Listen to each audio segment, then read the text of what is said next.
this lesson, we are going to go over some of the rules of exponents. In particular, we want to multiply and divide powers. Essentially, when you had your warm-up, we want to be able to do things like this. We want to be able to divide exponents or divide powers, and we want to multiply powers as well. And we can do them with the expanded format, or we can search for shortcuts. Well, this is one of the significant rules that we need to remember. If you want to multiply powers, the rule is just to add their exponents. We saw the expanded format here, but then we saw that we could just take 7 plus 6 and equal 13. That's what we're doing here. With an exponent of 3 and an exponent of 4, using the same base, an exponent of 3 and an exponent of 2, all we have to do is add the exponents. 3 plus 2 equals 5. And we're done. So, applying this product of powers property, 4 to the 7th times 4 to the 11th, what do you do with the exponents? Add them. 7 plus 11 equals 18. We're done. Moving on, where we start having some variables. 2 times 7. We'll just do the multiplication with the multiplication. 2 times 7. Numbers with numbers. And variables go with variables. X squared times x6. Variables go with variables. Well, since we're multiplying here in the red, we'll use our shortcut. X squared times x6. What do you do with the exponents? Add them. And so 2 plus 6 would equal 8. And we could just do our regular multiplication. 2 times 7 equals 14. X to the 8. And we're done. Without the guidelines, without all the tools, what we're seeing here,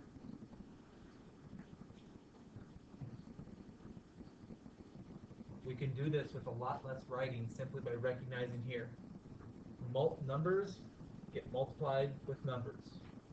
2 times 7 equals 14. Variables get multiplied with variables. But they have the shortcut of adding the exponents. 2 plus 6 equals 8. We're done. The notes part just writes it out with every single step, showing you every single piece in the thought process, but that creates a lot more with the writing than you actually need. So let's write these with exponents. 2 to the 5th times 2 to the 12th would equal 2 to what exponent? 5 plus 12 equals 17. We're done. Having a bunch of repeated multiplications, 0.4, 0.4, 0.4. Let's get the exponent. 6 plus 2 plus 3. We're done. And it works just as well for variables. X times x, and we just need the exponent. 6 plus 13, we're done. B times b times b, just add the exponents. 2 plus 4 plus the unwritten 1. If we don't see an exponent written, we understood it's a 1. So 2 plus 4 plus 1 is 7. We're done. Really quick, really straightforward. When you multiply things that have the same base, all you have to do is add the exponents. That's the product of powers property. There is also a quotient of powers property. In particular, it's like the one that we did here. If you are going to divide out exponents, we saw that they can create these pairs, and the end result is a shortcut for subtraction. If you are dividing out powers, the shortcut is to subtract. So here, 5 to the 7th divided by 5 to the 4th. 7 subtract 4, I want a better color there, equals 3. We're done. Similarly, 0 to the 6th, 0.6 to the 8th power, divided by 0.6 to the 3rd power. What do you do with the exponents? Subtract them. 8 minus 3 is 5. We're done. Do the same thing. X to the 7th, x to the 3rd. Since we're dividing, 7 minus 3, which gives us 4. When we simplify out that fraction, dividing out by 3, we wind up with x to the 4th over 4. And again, I'd like to show you what this stuff looks like without all the structure and the guidelines, without every little step. There are two components to this problem. We have the number part and the variable part. If we are looking at only the number portion, that's a fraction that can be simplified. What is 3 over 12 simplified to?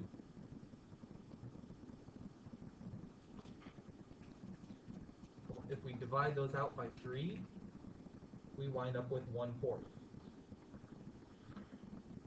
So still simplify fractions the way you've always done. For here though, working with the variables,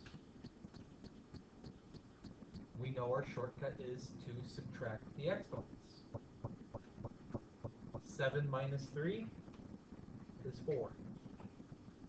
And so we wind up with 1 times x to the 4th over 4. But when you multiply by 1, it doesn't do anything, so here's our answer, x to the 4th over 4. That's all the writing that's needed. You can get the answers directly.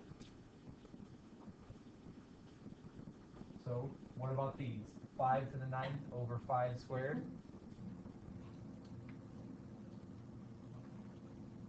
9 minus 2. Done. 1.4 to the 7th over 1.4 to the 4th. 7 subtract 4, 3. When we have monomials, 4 divided by 2, that's 2. 13 subtract 9. Hang on a second, I gotta backtrack. I had the wrong number there. It's not 4 over 2, it's 4 over 24. 4 over 24 would simplify down to 1/6. Because we'd have to divide both the top and the bottom, divide our numerator and denominator by 4. Right, so we've got that part, and then we need the variable portion. 13 subtract 9.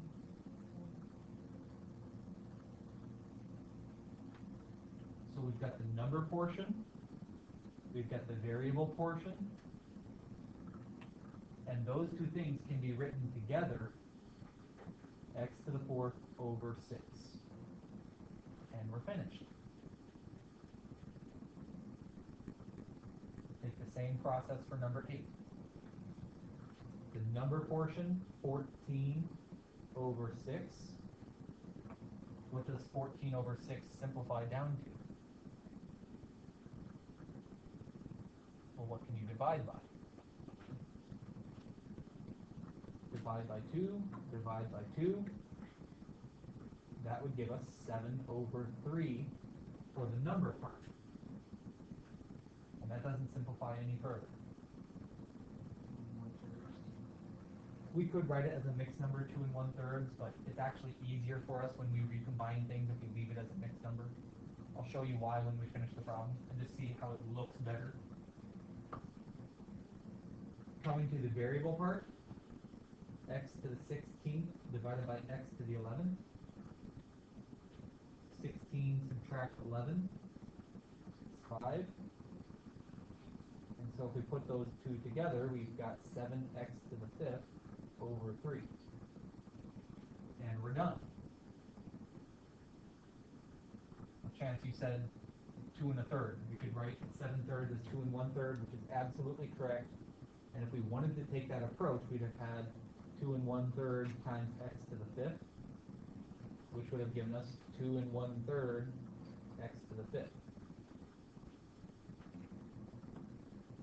Here's the danger with that. When we write it out this way, it looks like this is saying 2 times 1/3 times x to the 5th, which would actually be 2/3, not 7/3. And so there's a risk that way. To avoid this potential confusion, you could have wrapped this up with parentheses and written it out that way to avoid the possible confusion. But then when you start putting parentheses in, and it looks a little bit more complex, most people would prefer the information in the blue as opposed to the information in the red, simply because it's, well, in my opinion, it just looks cleaner. It looks nicer, it looks easier. And there's not a potential confusion with being wrong. All right, now what if we start combining them? If we have multiplication mixed with division of powers, that won't be a problem. We'll just have a mixture of adding and subtracting the exponents. For here, we would have to say, we've got this multiplication on the top, so we have to work with the exponents. That will be 3 plus 4. 3 plus 4 gives us 7.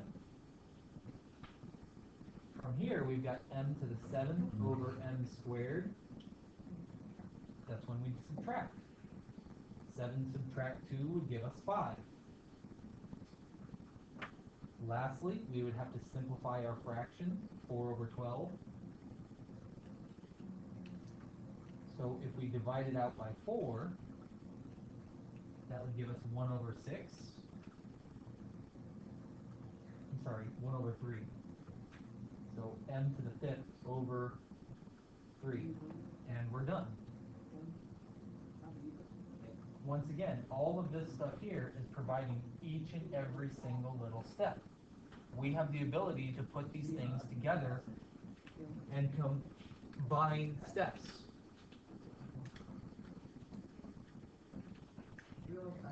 Another way that we could have done this, we could have looked at it and said, just focus on the numbers without the variables. 4 over 12. Simplify that fraction. That would have given us 1/3. After that, we could have looked at each of the variable parts. Multiplication, which we know we'll have to have adding exponents, and division, where we know we will have to subtract exponents. We could put those all in one step. 3 plus the 4, subtract the 2. So what's 3 plus 4 minus 2? That's 5.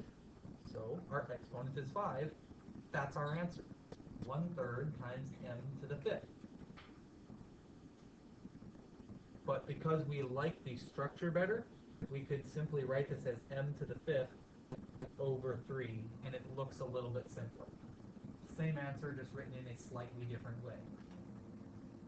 And a lot less writing on the right-hand side than we did on the left. All right, so let's finish these two out. Look at our variables, or the numbers. What does 6 over 15 simplify down to? Well, if we divide out by 3, that gives us 2 over 5. When we look at the variables, m to the 5th, and I wanted this in red, m to the 5th times m divided by n cubed. Here we have the unwritten exponent of 1. So we need to take 5 plus 1, subtract 3, which is overall 3. This is our answer, 2/5 times m cubed. Because we like the format, we can also write this as 2m cubed over 5. Both answers are correct. It's just a matter of which way you prefer to write it out. My own personal preference, I like this one. It fits better into polynomials, and polynomials are a piece that you will do with your algebra class, so given that I'm more comfortable with polynomials, I just like the look of the top one better. It's been my experience, though, that most students in pre-algebra prefer the bottom one. They're both correct, so it doesn't really matter which one you do. Okay, looking at number 10.